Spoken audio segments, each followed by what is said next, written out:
Just in the process of getting the ute back off the rotisserie. Got all the rotisserie unbolted and I'm just putting the diff back in so I can make it roll again.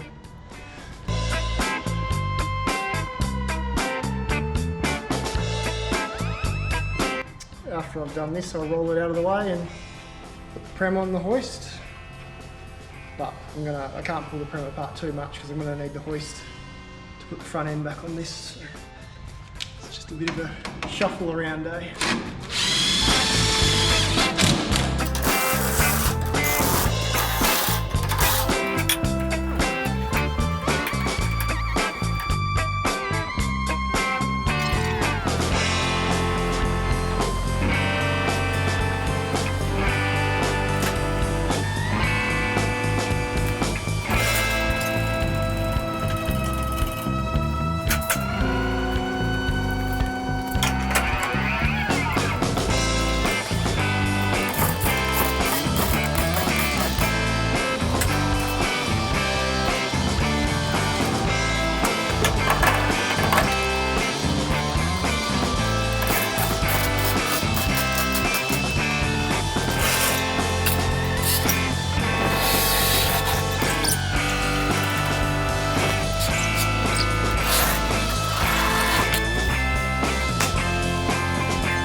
Welcome to another Rec to Resto episode.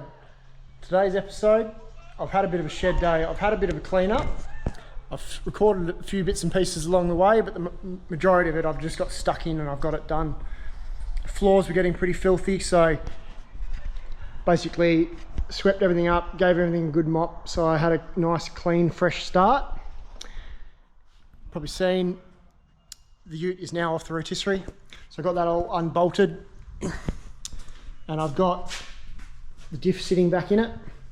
So leaf springs, diff, that's all bolted up, just so I can get it rolling. Just got the dolly sitting under the front of it for now. So next thing on the agenda is during the week, I'm gonna get this dropped off and get it blasted. Once that comes back, I can get it put into epoxy and I can reassemble the ute again. So front end's gonna go back on. The front end that's actually under the prem is actually the one that's out of the ute. So when I start stripping this down, that will come back out of the prem and go under the ute, get the ute rolling again, because the prem is going to be off its wheels for a little bit and it's going to end up back on that rotisserie. I do have the front end for the prem sitting up here, but it's basically all disassembled, all the control arms are off it. This one's going to get converted over to rack and pinion, so it's sort of in the process of. So that's why I just chucked that one under it, just to get it rolling for now. So yeah, get this one dropped off, get it blasted, get it painted, get the ute reassembled, and then all of these panels you see that are over here, they'll get bolted back onto the ute, so it's pretty well a complete car again. And that's gonna free up some shed space all up here so that I can basically pull this thing apart. When you pull a car apart, it takes up a lot more space. So all of the doors, hanging panels, glass, boot lid, everything that you see inside the car has to come out, bumpers, steering column, everything. So yeah, when you start stripping them, you run out of space very, very quickly. So yeah, it's just a bit of a juggling act in between two projects at the moment. So it's just taking a little while. I'll get the ute done, get that put back together. And then, yeah, I can actually make a start properly on here. But this afternoon, I'm just gonna start pulling out some of the stuff that's in the prem, organising it off to the side. And then first thing on the agenda, you can probably see this beaver panel. I've just got a couple screws holding it in place at the moment. I've removed the old one. That one's just one of the rare spares ones that's just tech screwed in place. That's got to go on properly. But as you can see, the tail light bucket's missing out of here because it had a bit of rust. So I've got to fix the tail light bucket while I've got this off. That can go back on. These can all get welded up. After I've done all that, beaver panel can go on. I'll show you once it's up on the hoist, but it's got a little bit of rust just on the bottom. I might be able to get under here and show you. but there's a little bit of rust sort of under here where the beaver panel fixes. I think it's down the other end. So that's got, you can see on that corner there, so that's got to get fixed while I've got the beaver off, and then once I've fixed all that, then that can weld on. So yeah, there's lots of little jobs that you've got to do along the way that stop you doing other things, so it's just a matter of working through and getting it done. But first up, I've got to make some space.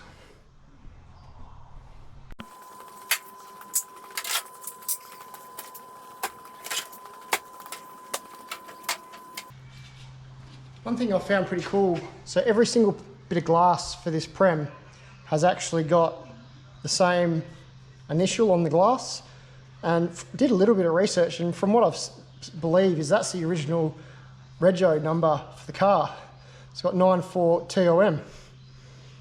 So this was originally a New South Wales car, so correct me if I'm wrong, but has anyone else ever seen that inscribed in all the side glass and the quarter glass and all that sort of stuff?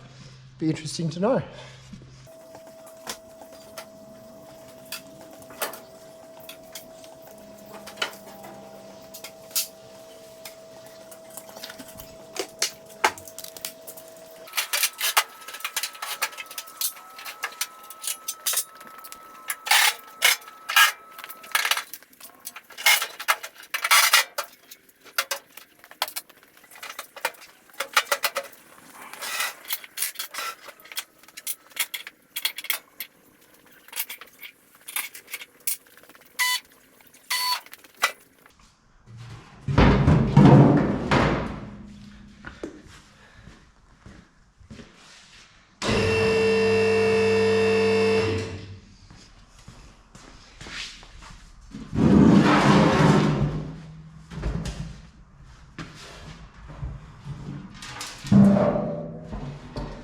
This is the original fuel tank come out of the car.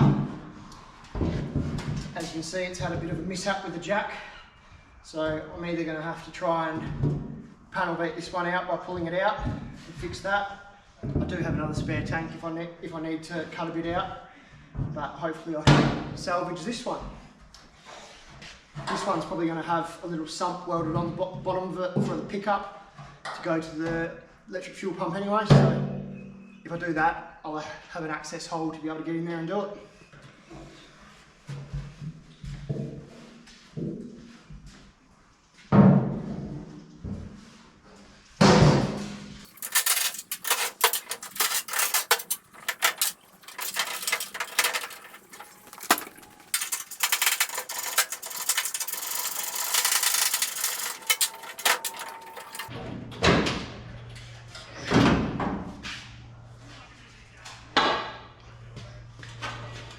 So these bumper bar bolts are actually unique, so they've actually got the ends sort of machined off them so that it makes it easier to align them. So if you're going through your bolts and you see these weird ones that have got that on them, they're the bumper bar bolts.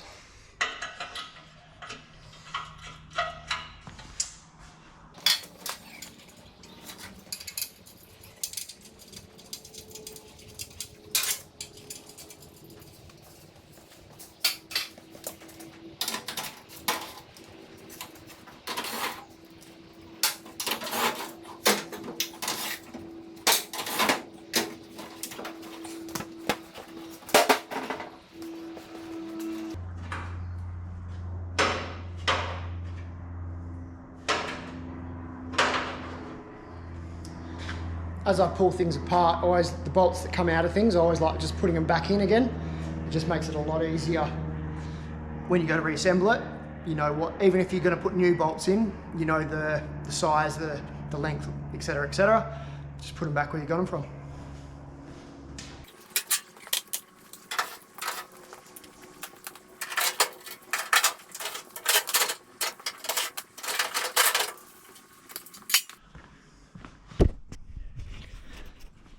So as you can see here, this is the rust I've got to fix before I do the beaver, so I just got to cut these sections out. There's a bit of pitting here, so I'll redo that. Cut this out, I'll redo all this. And then this side over here has already been cut out. So basically just need to make this corner piece to fill in that gap there. And then that will get welded up into the corner of where the beaver sits. And as you can see here, I've removed this tail light bucket because it had a bit of rust. So this has had an accident in this corner before, and where it was, their tail light was sitting in here, it was leaking in behind and it had rusted out the lower section of that bucket. So that's all got to get fixed as well. So with this car, when it comes to the rust repairs, I'm pretty well just going to start at the back and work my way forwards. So obviously got this rear beaver section to do, got the tail light bucket section to do, rear quarter, lower rear quarters. There's a little bit of rust in the front dog legs that need fixing. You can see there's where these rivet holes are. These bits here will need doing. I've actually unpicked that panel that sits to the bottom of the rear windscreen. So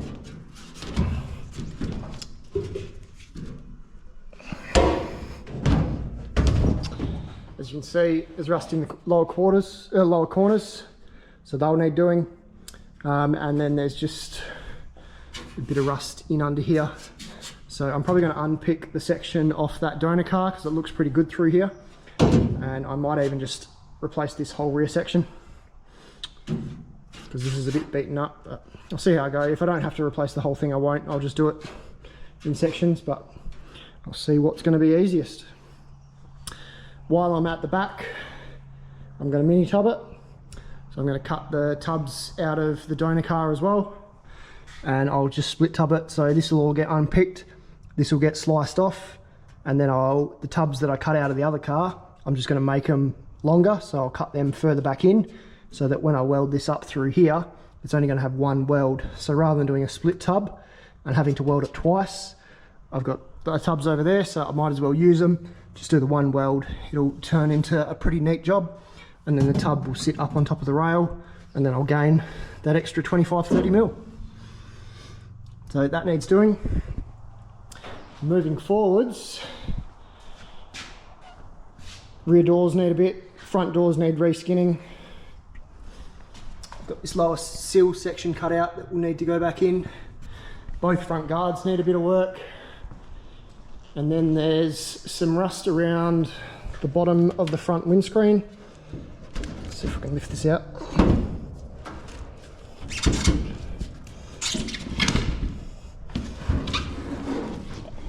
So you can see there's a little bit of rust around there. So I've actually got a whole section that I can use to fix all that.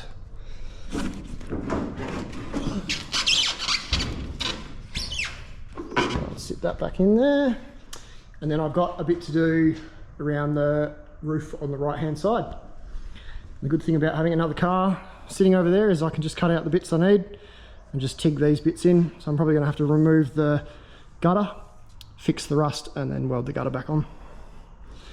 But other than that, it's a pretty solid body, so yeah, it's still got a little bit to do, but nowhere near as much as what's in this Swiss cheese ute. Maybe that can be the new name for the HG. Swiss cheese. So I'll keep ticking away with this. I'll make a start on mocking up so I'll make templates for these bits here and start cutting out some sheet metal to make them up.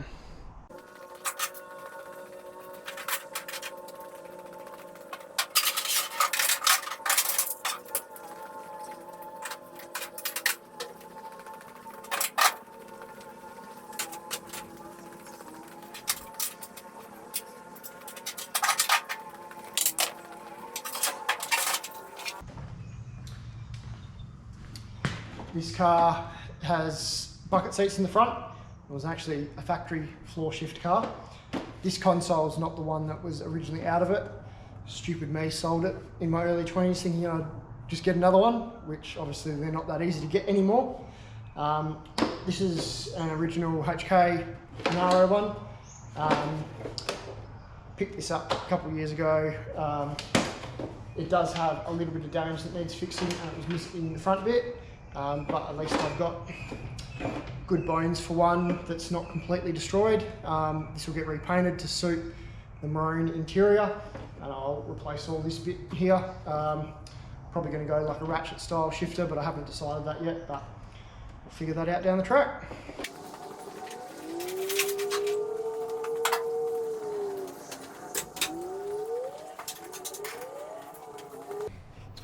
So that's pretty well everything emptied out. Now it's just doors to come out, or doors to come off, and I can start disassembling all this front end. I'm going to leave it rolling just until I get this other ute back on its wheels, because I'll need the hoist to put the front end on that. So I'm not going to completely rip this apart until I've finished the ute, but at least I've made a pretty good inroads into it. I'll leave you guys there. I'll do another update in the next couple of days with where I get to this one. But unfortunately I'm back to work tomorrow, so obviously I don't have as much free time when I'm at work to do this sort of stuff, but come the weekends I try and get stuck into it and get as much done as I can. Thanks again for watching. Hope you enjoyed this little shed update, bit of a different type of video today.